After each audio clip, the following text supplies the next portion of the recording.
از ما پرسیدند که آیا بیهوشی ضرر دارد؟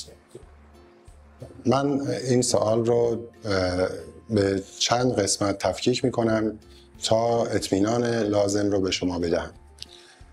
روند تأسیس درمانگاه‌های دندانپزشکی تحت بیهوشی از مسیر دانشگاه علوم پزشکی شیراز رد میشه و برای اینکه یک کلینیک دندانپزشکی تحت بیهوشی تأسیس بشه باید همه استانداردهای لازم از اداره نظارت بر درمان دانشگاه علوم پزشکی شیراز اخذ بشه.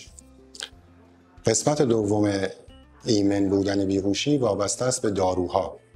داروهای بیهوشی در حال حاضر داروهای ایمن هستند و کلینیک‌های دندانپزشکی تحت بیهوشی از جمله کلینیک دندانپزشکی یکتاپارس داروها رو از زنجیره تأمین داروی شرکت‌های معتبر و مورد وثوق دانشگاه علوم پزشکی شیراز تهیه می‌کنه.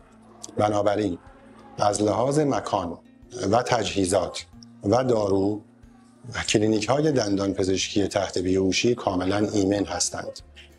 داروهایی که جهت دندانپزشکی تحت بیهوشی تجویز میشه و استفاده میشه داروهای کوتاه اثر هستند و این داروها ظرف مدت زمان بسیار کوتاهی حدود 4 ساعت از بدن دفع میشن و یا سوخت و ساز در بدن اتفاق میفته و این داروها بی اثر میشن.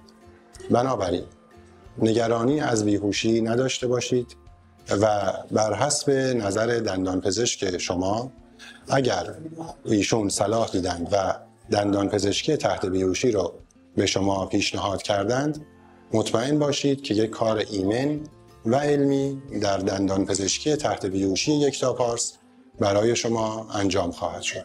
اگر سوالی در این زمینه داشتید در قسمت کامنت از ما بپرسید.